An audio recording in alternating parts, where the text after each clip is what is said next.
Classroom of the elite का third year arc अब तक काफ़ी इंट्रिगिंग और थॉट प्रोवोकिंग रहा है। हमने कई कैरेक्टर्स को देखा जिसमें कुछ हमें काफ़ी पसंद आए, कुछ थोड़े डिसपॉइंटिंग लगे और कुछ में हमें बहुत पोटेंशियल दिखाई दिया।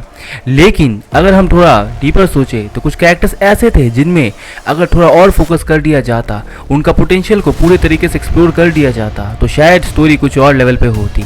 आज हम इन्हीं कैरेक्टर्स के बारे में बात करेंगे, उन कैरेक्टर्स का जो अपने हिडन टैलेंट्स और स्किल्स के बावजूद कहीं ना कहीं पूरे यूटिलाइज नहीं हो पाए। अगर उनमें थोड़ा और ध्यान दिया जाता और उनकी स्टोरी को और डेप्थ मिलती तो क्या पता ये सीरीज़ एक नए डायमेंशन को एक्सप्लोर कर रही होती। तो चलिए देखते हैं कौन से वो कैरेक्टर्स हैं जिनमें हमें बहुत पोटेंशियल देखा था पर जो अनफॉर्चुनेटली पूरी तरीके से वेस्ट हो गए हैं। तो इन कैरेक्टर्स के बारे में जानने से पहले मैं तुम लोग सभी से ये कहना चाहूँगा कि इस वीडियो को और इस लिस्ट को पूरा देखना और फिर जाकर अपनी राय देना कि तुम लोग मुझसे सहमत हो या नहीं हो।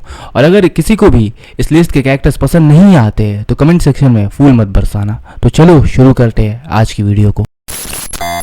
सबसे पहले लिस्ट में आती है हासाबे हारुका। अब मुझे पता है तुम लोग में से काफी लोग ये बोल सकते हो कि टॉकिंग टूल्स तू पागल हो गया है, तूने लाइट नोवेल सही से नहीं पढ़ा है या फिर तू रील्स देखकर ये वीडियो को एक्सप्लेन कर रहा है। पर थोड़ा इन सब को साइड करके सोचो, हारुका को मैंने इस लिस्ट में क्यों डाला है। मैं जानता हूँ कि फर्स्ट ईयर आर्क से लेकर अब तक हारुका ने कुछ खास नहीं किया है, लेकिन याद करो जब साकुरा आइरी का एक्सपेल्शन हुआ था सेकेंड ईयर आर्क वॉल्यूम 5 में, तब होरिकिता एक क्लास के सिनेरियो किस तरीके से बदल गए थे। हारुका जो इतनी स्मार्ट नहीं थी और जो जानती थी कि आयानो कोजी और होरिकिता को हराना उसके लिए मुश्किल होगा, उसने क्या किया, उसने सोचा कि बदला लेने के लिए वो स्कूल से विड्रॉल कर लेगी और उस वक्त वो सिर्फ अपने तरफ से स्कूल छोड़ के जाने वाली नहीं थी, आकितो भी उसके साथ जाने वाला था। अब सोचो अगर ये दोनों हारुका और आकितो अपने प्लान में सक्सेसफुल हो जाते या आयानो कोजी वक्त पर हारुका का माइंड चेंज ना कर पाता तो किस तरह से इससे उनकी क्लास पर इफेक्ट पड़ता।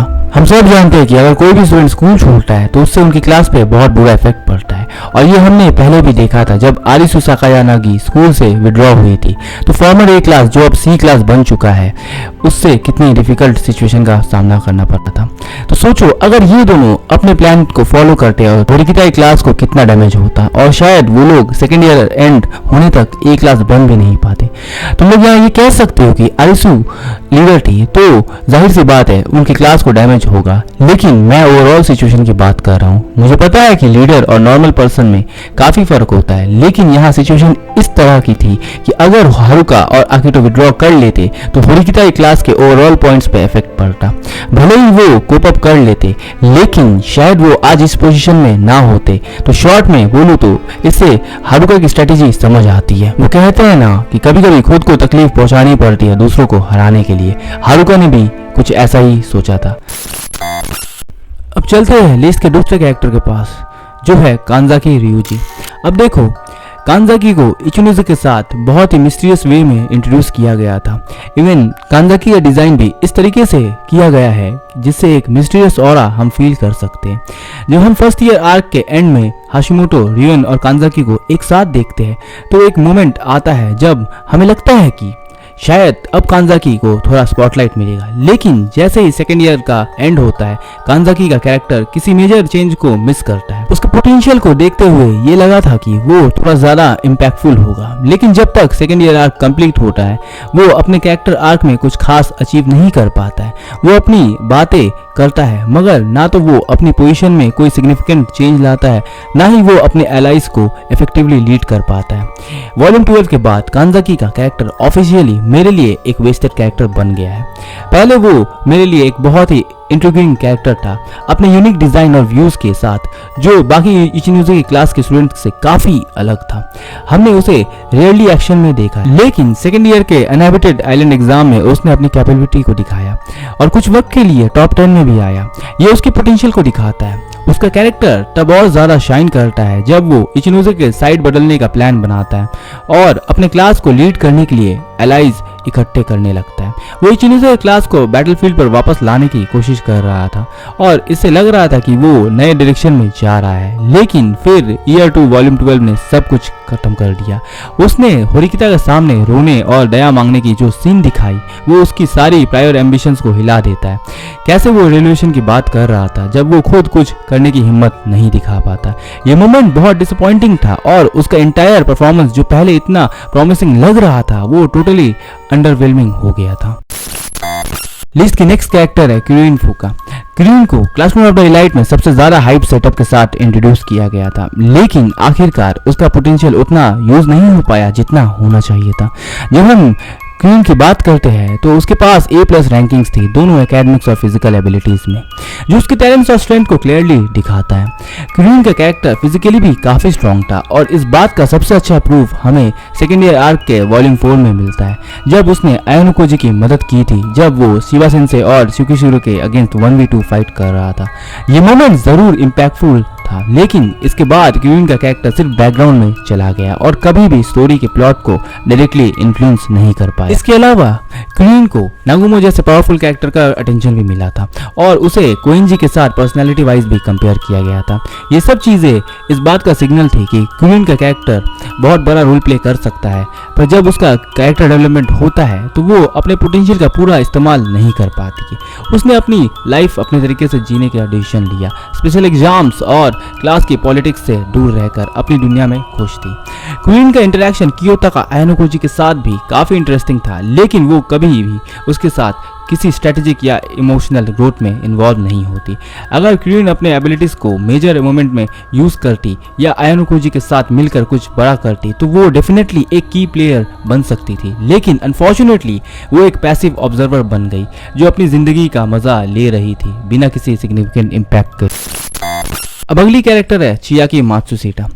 इसका पोटेंशियल भी क्वीन की तरह काफी हाई दिखाया गया था, लेकिन वो उस पोटेंशियल को पूरी तरीके से यूज नहीं कर पाती है। मात्सुशिता का इंट्रोडक्शन काफी हाइप के साथ किया गया था, खास करके फर्स्ट ईयर आर्क के वॉल्यूम 11.5 में, जब उसने अपने एकेडमिक एबिलिटीज को लेकर ये स्टेटमेंट दिया था कि वो अपने क्लास के टॉप 10% स्टूडेंट में से एक है, लेकिन उसने अपनी क्वालिटीज को आयोनोकोजी की तरह छिपा के रखा था। इसके बाद भी एक और मोमेंट आता है जब मात्सुशिता ने आयोनोकोजी को त्सुकिशिरो के साथ बात करते हुए देखा था, जिससे फैंस को लगा था कि सेकेंड ईयर आर्क में मात्सुशिता का भी एक इंपॉर्टेंट रोल प्ले होगा। लेकिन अनफॉर्चुनेटली सेकेंड ईयर आर्क में मात्सुशिता को स्क्रीन टाइम उतना नहीं मिला और वो सिर्फ एक साइड कैरेक्टर बनकर रह गई। उसने कल्चरल फेस्टिवल में थोड़ा बहुत रोल प्ले किया था, लेकिन उससे ज्यादा कुछ सिग्निफिकेंट कंट्रीब्यूशन उसने नहीं किया है। बाद में सेकेंड ईयर आर्क के फाइनल स्पेशल एग्जाम्स के आसपास वो आयोनोकोजी के लिए बिहाइंड द सीन्स काम करती है और उसके लिए इंफॉर्मेशन गैदर करती है, लेकिन उसका रोल वहां भी लिमिटेड ही था। लेकिन अब जब आयोनोकोजी ने मात्सुशिता के सीक्रेट को सबके सामने एक्सपोज कर दिया और ये भी कहा है कि माइज़ोनो के एक्सपेल्शन में मात्सुशिता ने उसकी मदद की थी, तो एक नई उम्मीद जगती है। थर्ड ईयर आर्क में मात्सुशिता का रोल ज्यादा सिग्निफिकेंट हो सकता है, क्योंकि जब आयोनोकोजी का क्लास ट्रांसफर हो गया था तो मात्सुशिता वो पहली कैरेक्टर थी जो समझ गई थी कि उनका क्लास A का पोजीशन अब खतरे में। ये मोमेंट उसके लिए एक टर्निंग पॉइंट हो सकता है और हो सकता है कि थर्ड ईयर में किनुगासा सेंसे इसके हिडन पोटेंशियल को फाइनली एक्सप्लोर करे। अब चलते हैं इस लिस्ट के उस कैरेक्टर के पास जो असल मायने में आयोनोकोजी का राइवल बन सकता था और जिसे इंटेलिजेंस और क्वालिटीज के मामले में आयोनोकोजी से कंपेयर किया जाता है। अगर इसे सही ढंग से ध्यान दिया जाता तो शायद ताकुया यागामी पूरी सीरीज को एक नए लेवल पर ले जाता। इसका इंट्रोडक्शन सेकेंड ईयर आर्क में इसलिए किया गया था ताकि वो आयोनोकोजी को स्कूल से बाहर निकाल सके और व्हाइट रूम भेज दे, लेकिन जो पोटेंशियल था उसका पूरा एक्सप्लोरेशन कभी हुआ ही नहीं। जब बात करते हैं उसकी क्वालिटीज की तो यागामी के टैलेंट को आयोनोकोजी के लेवल पर ही माना गया है। जैसे आयोनोकोजी को व्हाइट रूम के 4th जनरेशन का सबसे बेस्ट कैंडिडेट कहा गया है, वैसे ही यागामी को 5th जनरेशन का सबसे बेस्ट कैंडिडेट माना जाता है। इसे हम समझ सकते हैं कि इस बंदे में कितना पोटेंशियल छिपा था, लेकिन कभी उसे वो रेस्पेक्ट नहीं मिला जो उसका हक था। हर वक्त ये कहा जाता था कि आयोनोकोजी उससे ज्यादा अच्छा है, जबकि यागामी के पास भी आयोनोकोजी के बराबर स्किल्स थे। यागामी की इंटेलिजेंस का एक और प्रूफ हमें सेकेंड ईयर आर्क के स्टार्टिंग में मिलता है, जब उसने 160 स्टूडेंट्स के नाम और उनके फेसेस को बस एक झलक में याद कर लिया था। ये बात उसकी मेमोरी और ऑब्जर्वेशन स्किल्स को क्लियरली दिखाती है और सबसे खतरनाक चीज ये थी कि यागामी ने सबके सामने ये प्रिटेंड किया था कि वो कुशिदा को पहले से जानता है, जबकि बाद में पता चलता है कि उसने कुशिदा को ब्लैकमेल किया था। अगर ये सब इंटेंस मोमेंट्स होते तो आयोनोकोजी और यागामी के बीच एक अच्छा कन्फ्रंटेशन हो सकता था, शायद सेकंड सीजन के क्लाइमैक्स जैसे। लेकिन क्या होता है, वो एक लव लेटर के चक्कर में फंस जाता है और अल्टीमेटली एक्सपेल हो जाता है। यागामी के कैरेक्टर की सबसे बड़ी बात ये थी कि उसमें जो डेप्थ थी, अगर उसे पूरी तरीके से एक्सप्लोर किया जाता तो वो आयानोकोजी का रियल राइवल बन सकता था, लेकिन किनुगासा सेंसे ने उसे बहुत जल्द सीरीज से कट कर दिया बिना आयानोकोजी के साथ एक प्रॉपर क्लैश हुए, जिससे उसका पूरा कैरेक्टर वेस्ट हो गया है। अब यागामी की तरह बात करते हैं इस लिस्ट के एक और प्रॉमिसिंग कैरेक्टर के बारे में, जिसके फर्स्ट अपीयरेंस को देख के शायद सब ने उसे नापसंद किया होगा, जिसके अपीयरेंस से लगा था कि इस बंदे का सेटअप फर्स्ट ईयर आर्क के मेन विलेन बनने के लिए किया गया है, लेकिन उसे कभी मौका ही नहीं मिला अपने कैपेबिलिटी को दिखाने का। मियाबी नागुमो, इस बंदे का पोटेंशियल यहाँ से हमें समझ आता है। जब उसने इस स्कूल में एडमिशन लिया था तो वो बी क्लास में असाइन हुआ था।